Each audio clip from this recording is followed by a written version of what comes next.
سعدتم أوقاتا أينما كنتم أيها السادة والسيدات. من الفضائل التالية أقدم لحضراتكم أنا عبد الله محمد علي نشرة أخبار الظهيرة والمستهل بالعناوين.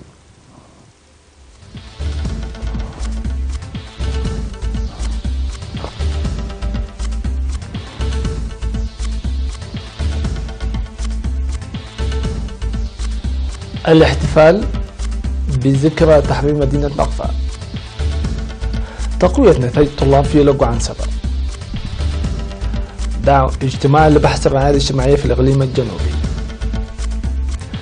نيجيريا تجري محادثات مع بوكو حرام بشأن إمكانية وقف إطلاق النار. الولايات المتحدة والدول الأوروبية تطرد عشرات الدبلوماسيين الروس.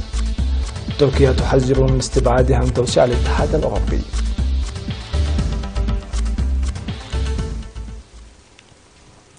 أهلا بكم للتفاصيل. دعت جمعية مرضى السكري في إقليم عنسبة في الاجتماع التقييم الذي عقدته لأنشطتها في السنوات الثلاث الماضية، دعت المصابين بالمرض للانضواء في الجمعية لفوائده الصحية والمعنوية. وأوضح رئيس جمعية مرضى السكري في إريتريا الدكتور غيتوم مبرهت في الاجتماع الذي عقد يوم 24 من مارس أن مريض السكري يمكنه تسيير حياة اعتيادية إذا استخدم الدواء جيدا وسيطر على غذائه وقام بالحركة الرياضية المنتظمة، مؤكدا الدور الهام للتأطير في الجمعية. وقال أن مرضى السكر في البلاد يحصلون على التحاليل وخدمات الإرشاد والدواء مجانا، داعيا المواطنين لتعزيز الجهود لضم المصابين بالمرض في جمعية السكري للحصول على الخدمات الجيدة.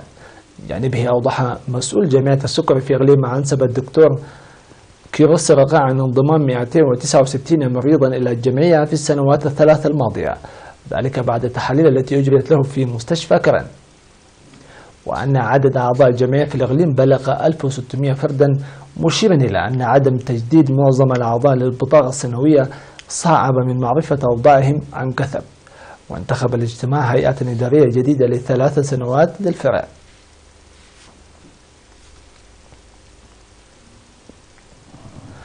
بحث مكتب التعليم في مديرية لقو عنسبة تقوية العملية التعليمية والارتقاء بنتائج الطلاب. وأوضح مسؤول المكتب الأستاذ تهيب إبراهيم في الاجتماع الذي عقد في مقركة بوجوب إيجاد الحلول أولا للمشاكل والقصور التي تظهر من قبل الطلاب والمعلمين، داعيا لتعزيز تنسيق كافة المؤسسات والمجتمع. وحث لتقوية المشاركة المجتمعية لصيانة المدارس والأثاثات المدرسية وبناء سور للمدارس التي لا توجد بها، وتقديم تعليم إضافي للطلاب المحتاجين لها للدفع بالعملية التعليمية. من جانبه أوضح المدير التنفيذي لإدارة لقو عنسبة السيد ملاك جبريهوت أن تميز الطالب نتاج جهده واهتمامه، غير أن للمجتمع والعلاقة الثلاثية لها دور في ذلك، مشيرا إلى السعي لحل بعض المصاعب المذكورة في هذه السنة. وتوجد في مديرية لقو عنسبة 32 مدرسة من رياض الأطفال، وحتى المرحلة الثانوية تستقبل هذا العام 10,519 طالبا.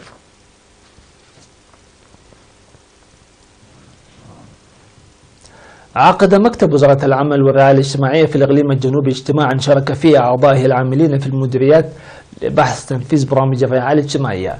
وناقش الاجتماع الذي عقد في منتفى رعاية ومساعدة المواطنين ذوي المصاعب الاجتماعية وإعالة المعاقين وأسر الشهداء وتنفيذ قانون العمل.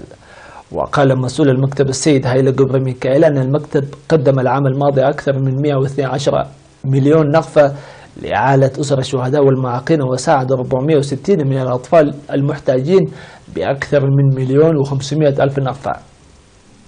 من جانبه أوضح المدير العام للخدمات الاجتماعية في الإقليم الجنوبي السيد خالد تصفى سلاسة أن الحكومة تعمل حسب المستطاع لحل المشكلات الاجتماعية التي تواجه المجتمع، داعيا أعضاء وزارة العمل والرعاية الاجتماعية للعمل المنسق مع الجهات المختصة لفعالية تنفيذ البرامج.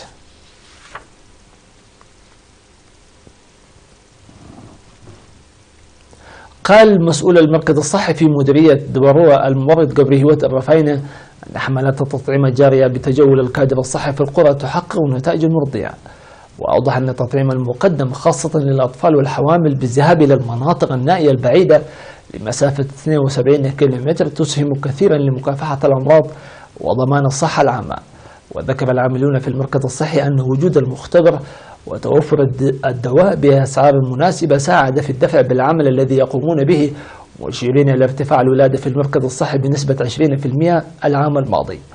وتوجد عيادات في عد فلسطي وعد قبري وعد بزحنس وغردة وترأني وشكتي بمديرية دبروع.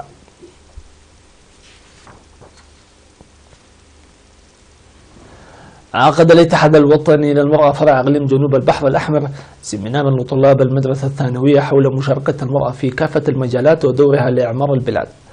وأوضحت مسؤولة الفرع السيدة سعدية إبراهيم أن نضال التحرر للشعب الإريتري أكد على أرض الواقع دور ومساهمة المرأة للتغيير، مشيرة إلى العمل الجاري لتطوير المرأة الثقة بالذات واكتسابها العلم والمعرفة لتقوية مساهمتها لتطور وازدهار البلاد. وعربت على ثقتها لتحقيق أهداف الاتحاد والحكومة الإريترية بتقوية التنظيم والتأطير في جميع المناطق، وشددت على أهمية دور الزمالة لتأثير المرأة الطالبة داخل مدرستها وخارجها.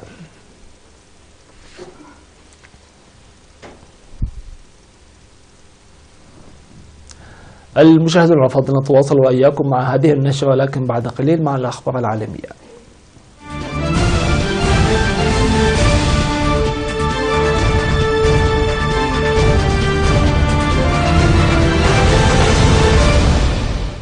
أهلا بكم من جديد.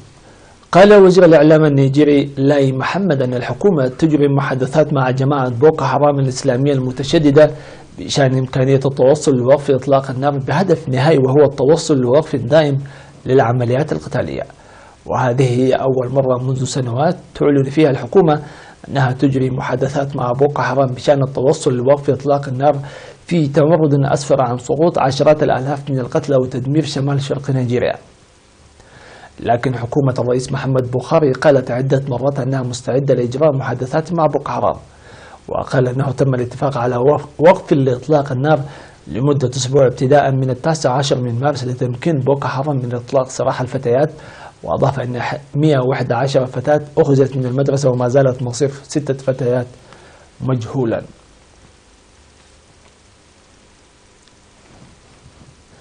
أعلنت أستراليا طرد 2 من الدبلوماسيين الروس لتنضم بذلك إلى الولايات المتحدة ودول غربية عدة. أعلنت طرد عشرات من الدبلوماسيين الروس من أراضيها على خلفية محاولة اغتيال الجاسوس الروسي السابق سيرجي سكريبال في بريطانيا باستخدام مادة كيماوية. وانضمت أستراليا لنحو 20 دولة أوروبية في الخطوة.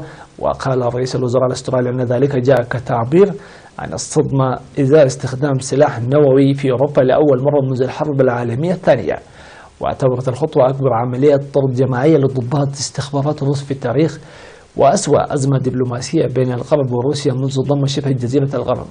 وفي رد سريع اعتبر وزير الخارجية الروسي سيرجي لافروف أن القرار غير ودي واستفزازي، وأكد أن بلاده سترد بشكل مناسب.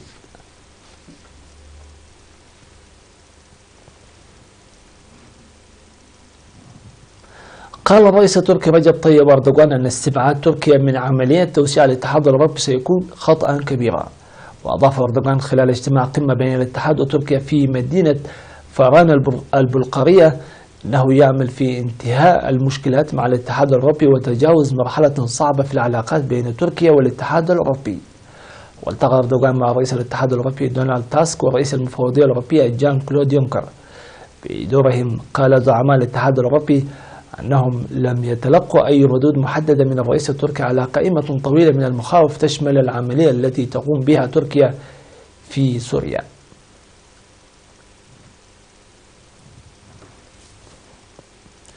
اعتقلت السلطات الإسبانية العاقل المدبر المشتبه بارتكابه جرائم سطو إلكترونية أدت إلى سرقة نحو مليار يورو.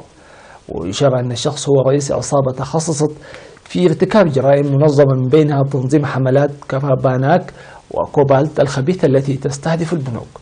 وقالت وكالة تطبيق القانون الأوروبية يوروبول أن العصابة نشطت منذ عام 2013 واخترقت ما يزيد على 100 بنك في ذلك الوقت، كما استطاعت سحب نقدية عن طريق تحويلات بنكية أو السحب عن طريق آلات صرف النقدية آليا. وقال رئيس مركز مكافحة الجريمة الإلكترونية في اليوروبول الذي تعاون في إجراء تحقيقات دولية طويلة الأجل أن الاعتقال يعد خطوة ناجحة للغاية في التصدي لعصابة كبيرة في الجريمة الإلكترونية.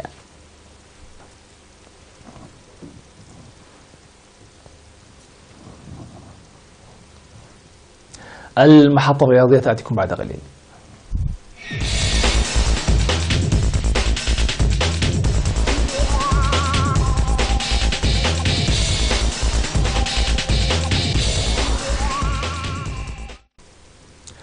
تكبدت البرتغال بطلة أوروبا خسارة ودية ثقيلة بثلاثية نظيفة أمام هولندا، ولعبت ب10 لاعبين في آخر نصف ساعة بعد طرد جواو كانسيلو يوم الاثنين في إطار استعدادها لنهايات كأس العالم لكرة القدم بروسيا. وتقدمت هولندا ب3 أهداف متتالية عبر ممفيس ديباي ورايان بابل وفيرجيل فان ديك عقب استغلال أخطاء غير معتادة من دفاع البرتغال.